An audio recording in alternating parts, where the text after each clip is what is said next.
Thank you guys for being here as we kick off this webinar series. This is a plan I have been developing for a long time. My modern myth is definitely my version of how I've saved my life over the last, 10, 15 years of struggles and triumphs. And I've condensed it down to some life lessons and some protocols I've adopted into my own way of living. And my modern myth is the consolidation of all those things. And it doesn't serve as a purpose to everyone can, take these concepts and save their life, become the best version of themselves they'll ever become. But it is offered to you to think of things in a different way, because anytime we get new information, we can make some new choices and bring new awareness, which allows us to make choices in our life as a storyteller, which we all are, which gets me into this conversation of why this matters, why life log lines matter, why stories matter. And whether you know it or not, because you all know who I am. I'm not going to give you my backstory, but we're all storytellers. And I was writing a story that was a very disempowered one for many years. And it was born out of key decisions I made through traumas as a child and through trying to be accepted and be pleasing and to try and create an environment that equaled love. And sometimes that was in chaos. So chaos equaled love. And my connection to that chaos became the narrator that was driving my story in the direction it goes. And we're unconscious of this. So at any given time, Carl Jung said, we have unconscious materials that are directing our lives, and we call them fate unless we can bring them to the forefront and really dissect them. And the log line, the life log line, is the core principle and the starting point and the check-in that carries through a lot of what I've developed through my modern myth, and is going to be a huge part of the journal that I'm going to be releasing soon. So they matter because these tools, that we have and we develop are pretty useless if we don't know why we're using it. So the first concept that they address is reflection. A lot of times that fate is just a driver and we react to whatever happened. But this tool allows us to reflect and be conscious of what we're doing. We get in a funk, we can sit and we can think about the story we're currently writing, because you are a storyteller. Even if you don't know it, you're using your mind and your body to write a specific story. And if we're unaware of it, we have no control of where that narrative goes. And we're completely unaware that there is a narrator that's just driving this vehicle. So it allows us to reflect and catch that spiral, catch that getting too far off the path, and redirect us so we can get where we want to go. And we compress time. That's the other thing this does. It takes a lifetime of experience, and a log line we'll get into is a very short 1 or 2 sentence statement about a whole screenplay, which can be, a 90 minute to 3 hour movie in 2 sentences, so that someone can decide if they want to read this script. So it allows us to not get too far into the weeds of our life and get lost in the childhood traumas of this, or, well, we wish we would have gone this way and our whole life could have been a whole different direction. And it's going to compress our whole life. It's going to compress a season of life into a visceral statement of what we believe, whether that's true or false. It's how we feel. And once we get that out in the open, we'll talk about shadow log lines later. We can determine the pivot that we need to make and what we need to pursue. The third is the reminder. It reminds us of where the hell we were even going in the first place. A lot of times we can set out on a goal, a trajectory. We have a strong urge to do something. We know this is what we're called to do. Doesn't matter if it's an athletic goal. It doesn't matter if it's a professional or a family goal. After time, we lose track of it because that initial progress is really fun and exciting, but then it becomes mundane sometimes because we lose touch with the why we were doing it in the first place. And these life log lines, they do evolve. But when we can jump to them, they're simple 1 or 2 sentences about the direction we're going in life, the story we're trying to live. We can remind ourselves on a daily, weekly, monthly, quarterly, yearly basis as we compress those chunks of time to get a sense of where we were going. And we can remember. And every time we get off and we have these fluxes of shadow that come up, we can remember and be reminded of the original intent of the action we were taking. It also gives us vision.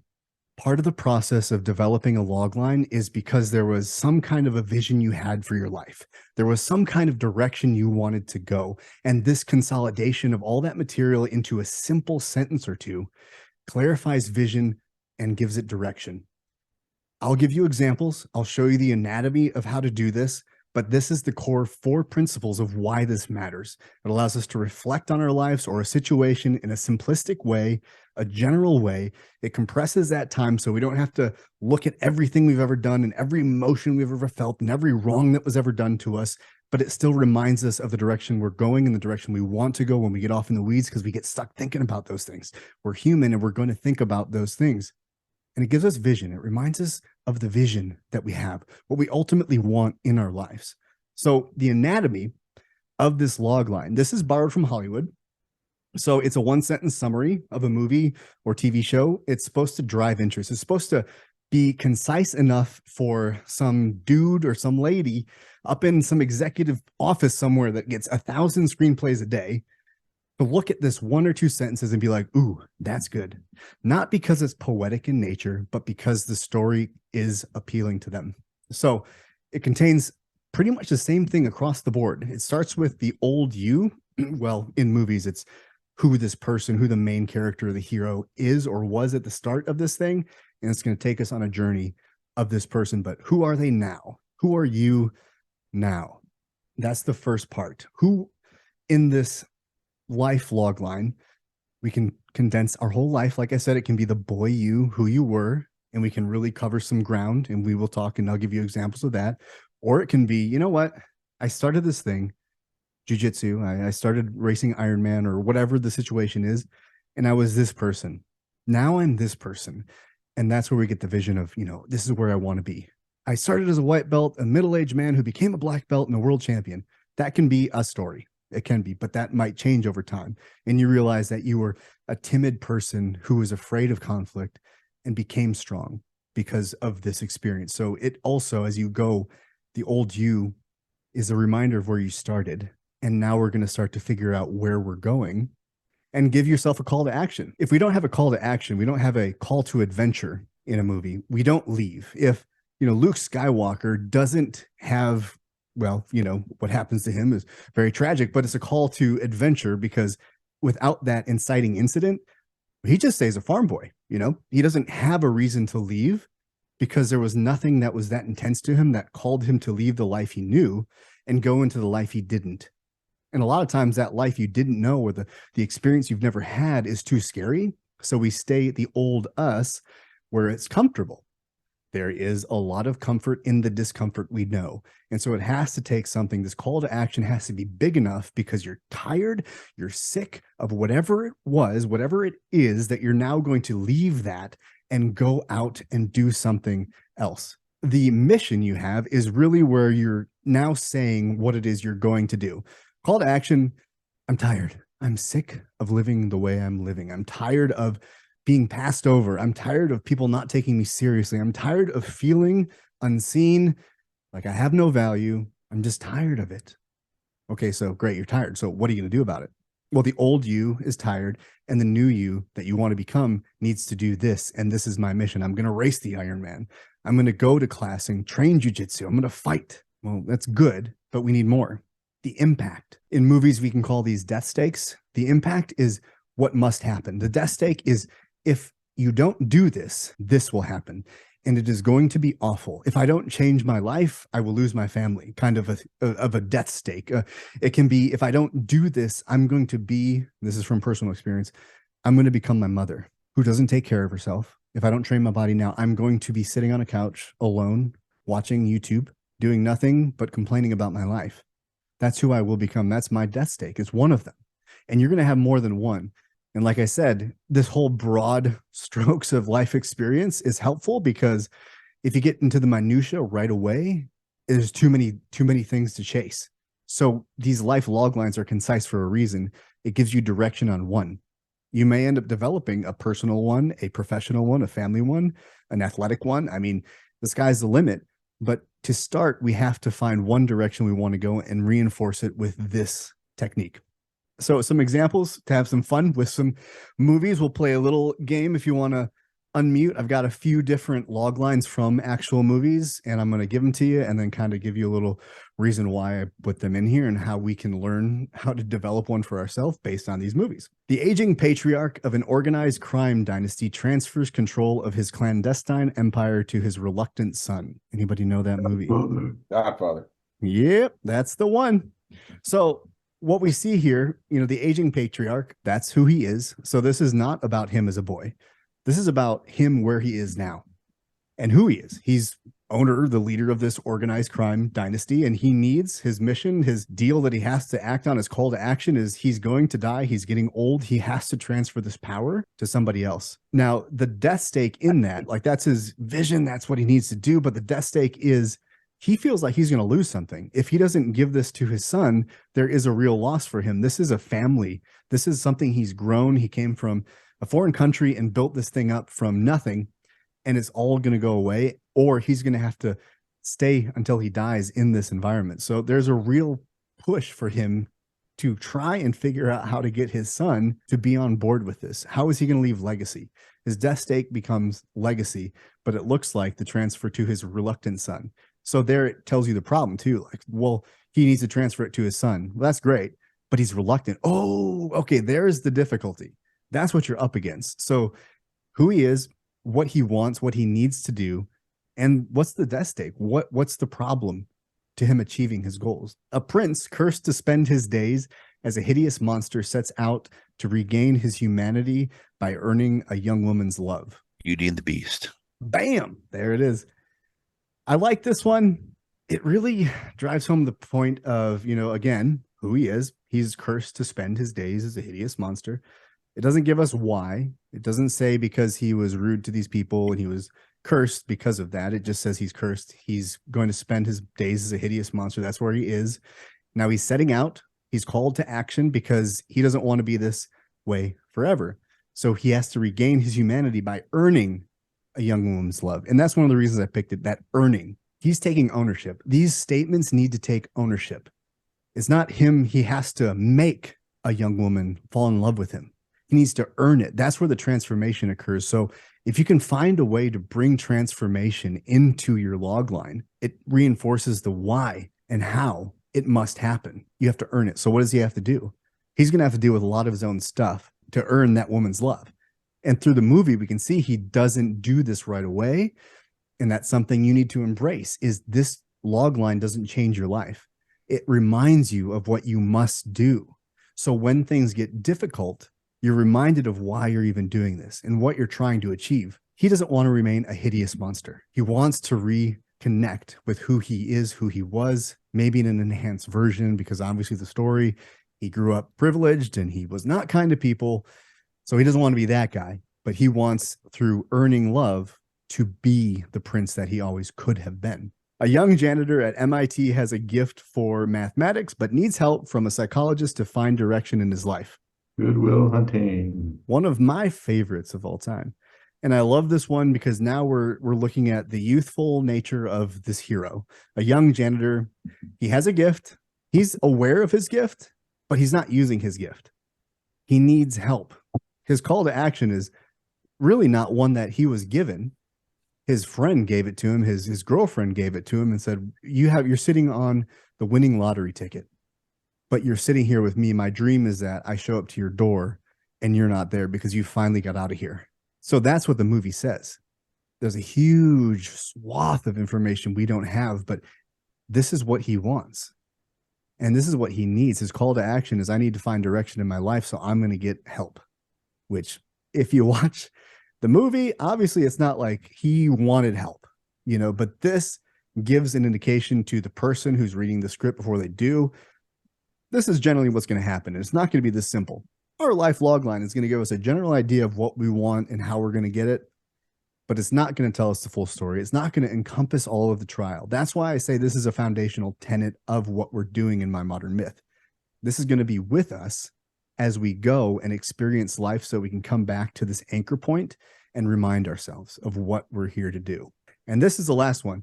A former neo-Nazi skinhead tries to prevent his younger brother from going down the same wrong path that he did. American History X. That's the one. So this one, to me, is one of the most... I was going to go with Shrek, by the way. I didn't, yeah. I would really like to see that movie. Oh, so the former neo-Nazi skinhead. Now we're talking about who he used to be, and a lot of ours would probably start that way, who we were, even if we're not that guy now. But he's trying to prevent his call to action is he saw the fallacy in his own ways. And now he is turning to the younger generation to try and use his box of darkness that he was given, that he walked through, so that someone else who was handed the same box doesn't walk down the path that he did. But I like this one because it's very clear. Who were you?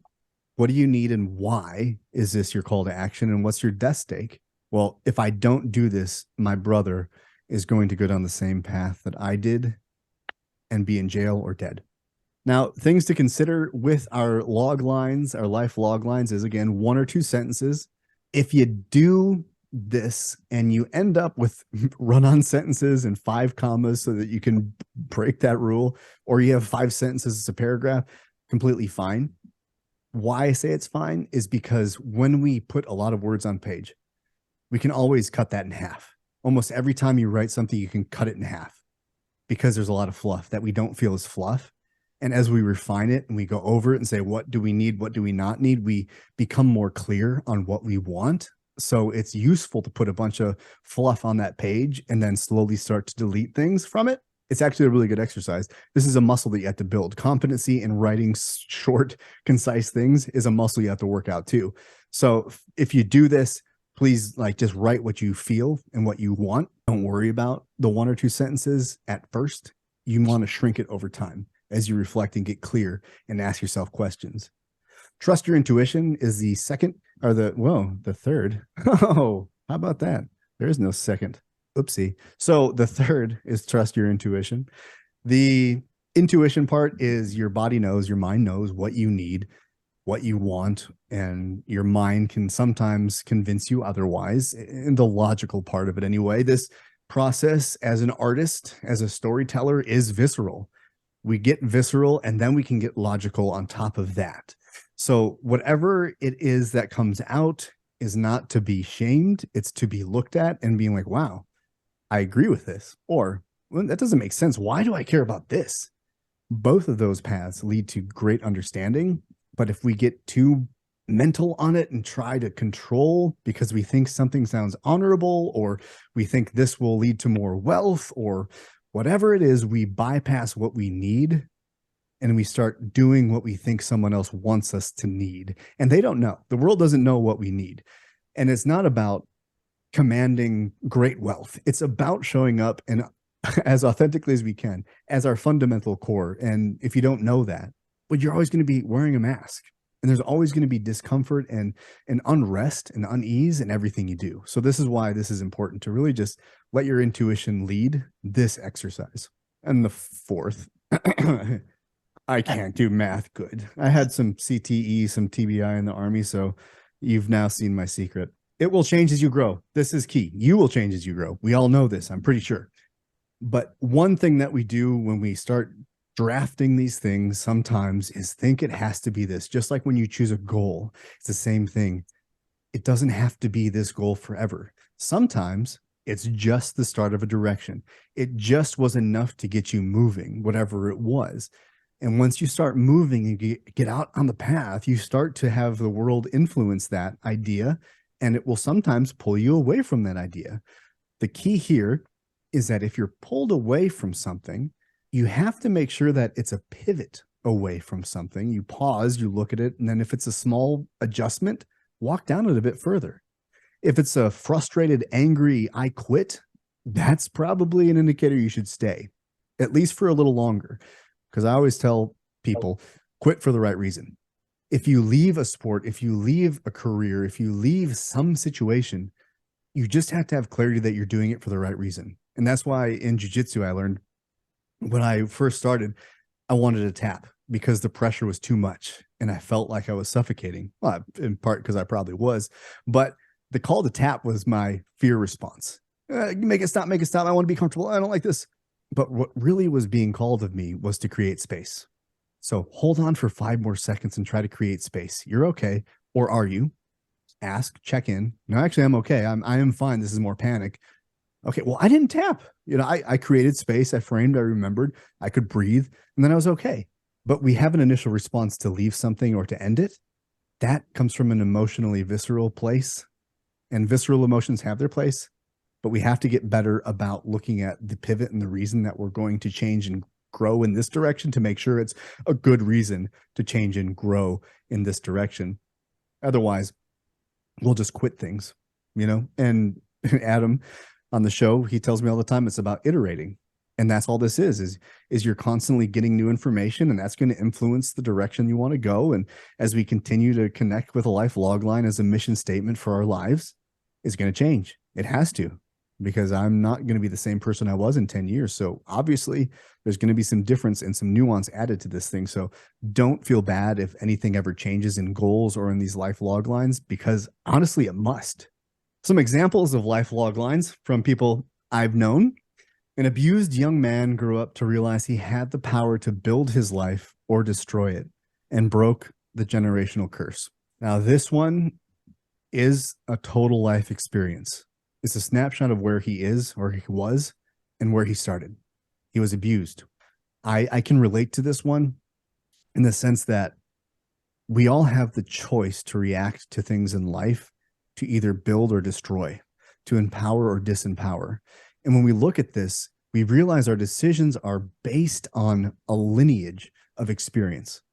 That's what the generational curse is. So his death stake here is kind of hidden in this idea of, am I going to build my life or destroy it? I'm going to either build it or destroy it, build it or destroy it. Okay, if I don't do this, if I don't take charge and choose to build my life, I will destroy it. And the reason I'm choosing to destroy it is because that's been the legacy of my family. That's the generational curse.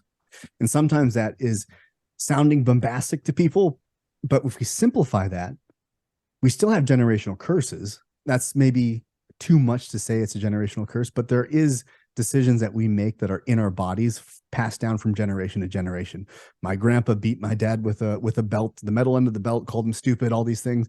None said he couldn't sing, so just lip sync. And that gets passed down to me, where my dad doesn't beat me, but he beats me with his voice because he was told he couldn't sing. So that instrument that he was given wasn't able to be crafted into the opera singer he could have been. So it came out in loud, aggressive rage when I didn't give him the respect that he felt he deserved. And that led me to become scared. And so I gave up my voice completely.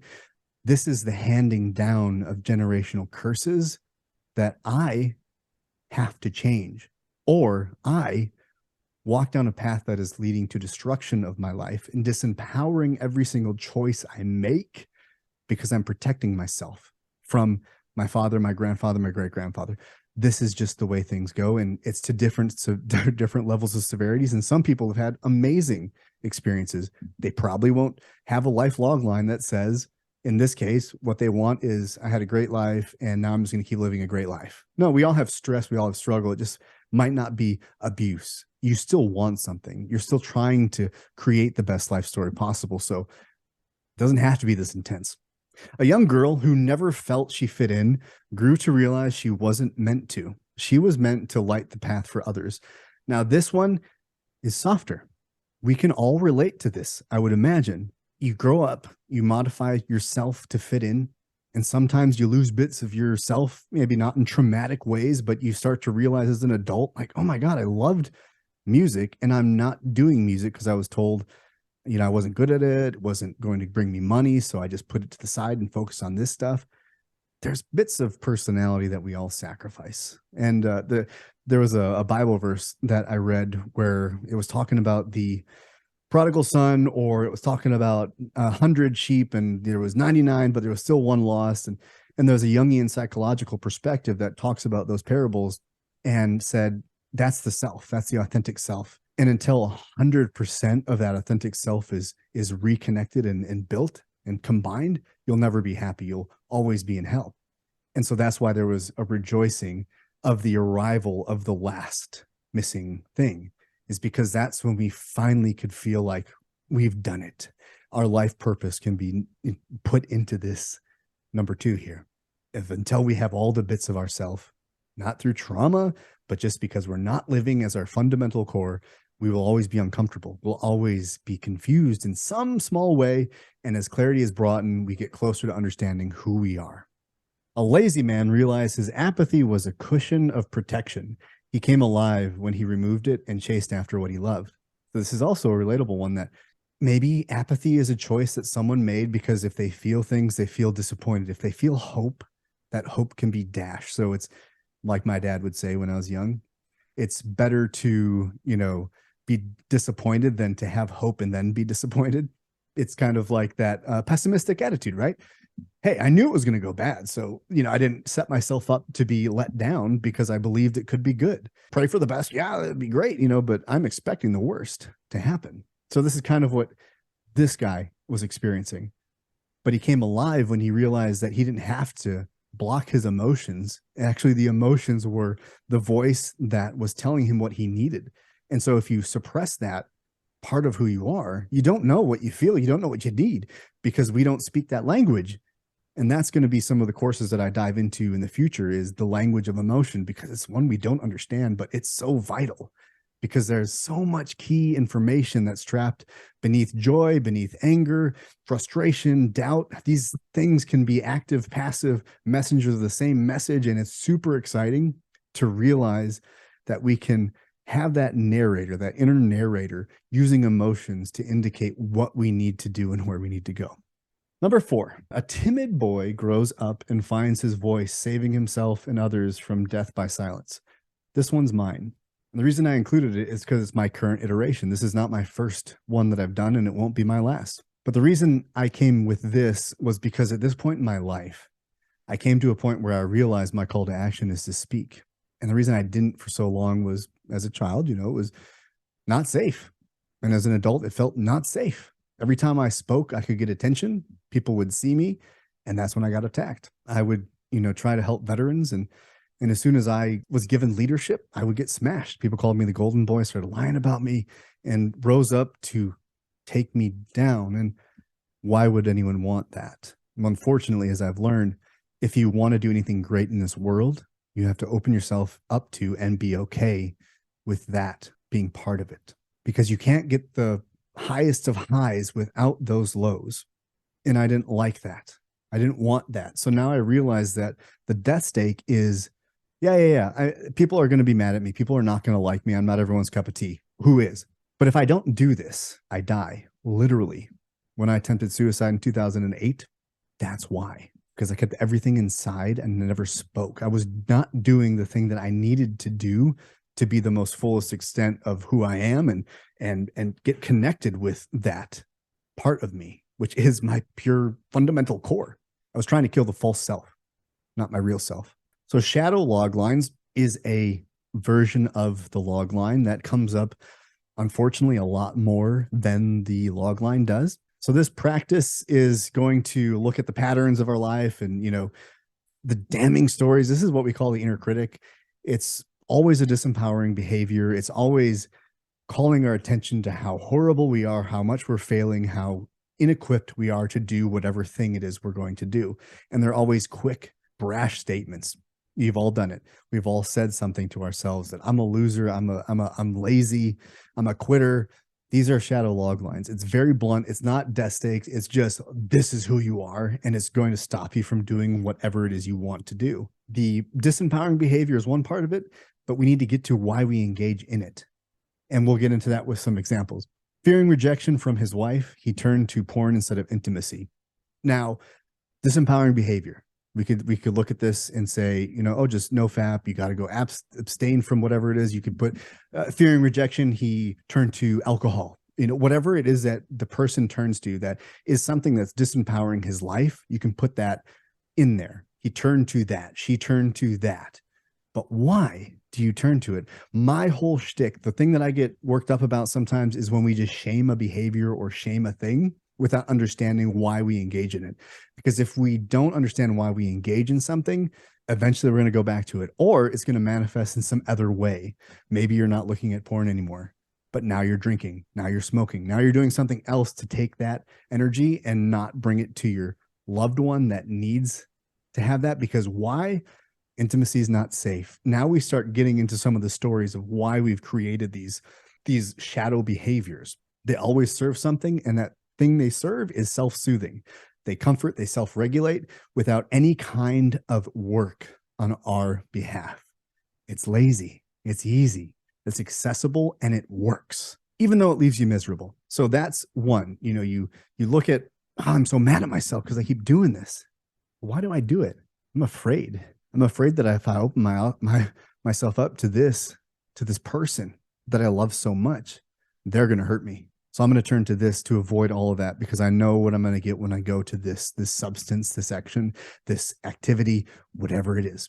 Yet again, he believed in himself only to find out how big of a failure he was. This is one I've told myself a lot. Maybe not these words, but I knew it. I told you. Why do you do this? Because every time you go out there and you believe in yourself and I finally figured it out, you go out there and everyone looks at you like you're crazy. Why do you do that? Idiot. This is how the shadow logline presents. It is that narration, the inner monologue that says, stop what you're doing and go back to this low level of being. Greatness is never chased after freely. It's too scary for our homeostasis of this body. The storyteller's body wants to be in the background, wants to not make noise. It wants ease, because ease means survival, but survival doesn't mean living. So addressing these and putting words and framing the shadow log lines in this way allows you to do a couple of things. It allows you to understand why we're doing this and what the behavior we need to change is, so that we can then create a new story. All of these points are so we can create a new, better story, because we're all trying to use our minds and body to write the best life story possible. And if we don't have awareness around these things, we don't know that we're doing it. We think we're failing, or maybe we're unintentionally succeeding and we don't get the chance to look at how we're succeeding. Understanding that is how we stop spazzing through life and just hoping it works out. So these moments, I've had many in my life where even recently I've had this thing where I laid in bed and it's 2 a.m. and nothing is working. I just hit this wall of failure. I go through inspiration. We all get this idea and then we chase it and it feels good. And then bam, life happens and it hurts. And so you lie awake at night and you start telling yourselves horrible stories. I fail every time. No, don't say that. Don't say that. It's going to be fine. I don't feel like it's going to be fine. It's going to be fine. No, I don't feel like it's going to be fine. I really don't feel okay. I'm not happy. Well, now you have to, in a safe way, say, what do you have for me? What are you trying to say? Let me have it. And then I'm going to tell you what reality is. And when I do that, it's scary sometimes. It hurts, because the vicious voice that's in my head is pretty intense. And it sounds sometimes like you're never going to achieve all of these grand things that you want to achieve because you're a quitter. The second things get difficult, the second the challenge arises, you quit. And I feel that. And I realize it's true. And just because something's true doesn't mean it's right. And then in the same moment, I commit to saying that and allowing that to have a voice.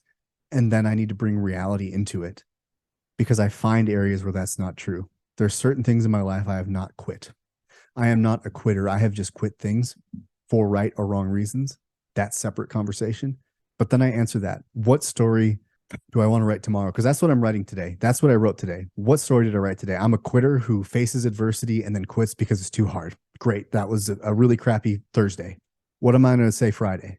I am a man who knows what he needs to do, and I'm a man who gets it done. That's simple as making the phone calls I've been putting off. It's simple as doing the dishes, doing chores, making sure homework's done with the kids. I do what needs to get done because I know what needs to get done. And sometimes it's just a simple snapshot of that to make you make a different choice. And then you say, what can I do right now?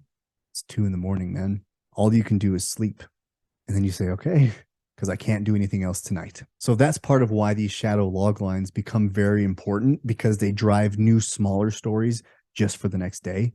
And then when you start to stack those small stories and remember what grand vision you had, it's enough to get you out of the rut. Because if you keep spinning your tires in the same rut and make the same mistakes over and over again, it's hard to push that car out of those ruts. You have to rock it back and forth. You have to shake it up with new information, and then you can get out and you can go. And so that's what these devices do. We need tools to get out of these ruts. And one of the tools is vitality drivers. These are really, really short. If this shadow reflection is short and sweet, these are even sweeter. these are ones that I still use today. It's a statement that summons energy. We all have to sometimes, some people say fake it till you make it. I don't. I say, I know I'm doing the right things, but right now I'm just kind of feeling a little bit under the weather. I'm tired. I'm not confident. So I'm going to do something that shakes it up so I can show up in this moment. And then if there's an issue, I'll deal with that later. But right now, I'm talking to you guys. I want to show up as fully as I can. It's something you feel in your gut when you speak it. This is visceral, like we talked about earlier. These statements are visceral. They summon energy because they're visceral. These aren't like, you're a good guy. No, there's nothing visceral about that. And I'll get into some examples, but they need to hit you. They're easy to remember. These are not just one sentence. They're less than a sentence. They're not even having to be real sentences. It just has to make sense to you, and you have to feel it, and it has to bring something out of you.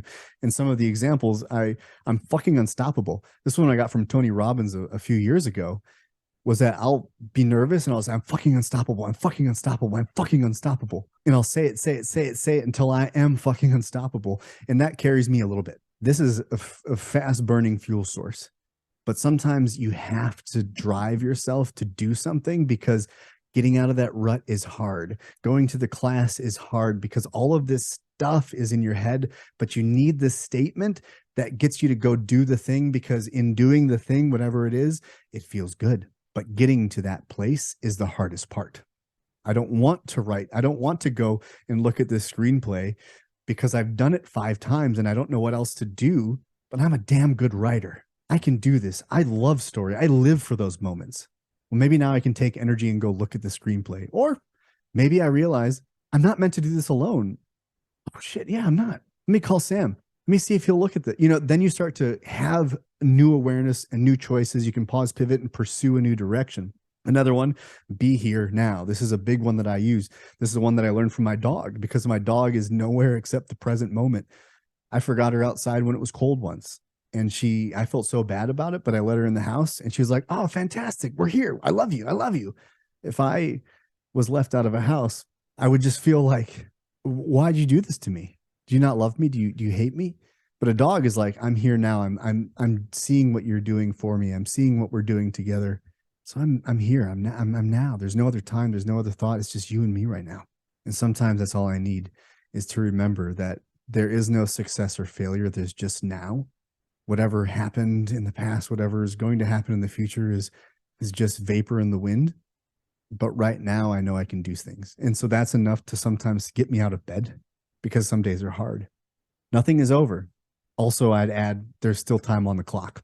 That's what has been driving me recently, is every time I feel like there's some kind of impending deadline, I remember that nothing's over. Like maybe I didn't release something when I wanted to release it. Maybe I didn't get the reaction I wanted to. Maybe it's not growing at the rate that I want it to grow. But nothing's over unless I say it is. There's still time on the clock. And yes, memento mori, we're all going to die. But that's not right now. Be here now. Nothing is over. As long as that's the case, there's still time on the clock. Let's refigure this out. If I never make it to black belt in jiu-jitsu, okay. But right now I can't think about that because nothing's over. Like I'm a white belt and I'm just going to be that. I'm going to show up now as I am and rededicate myself, remind myself through doubt that progression is happening. All of these things, when you get off your path, these tools are meant to remind you of what that path is, and also bring awareness to why we veered off of it in the first place.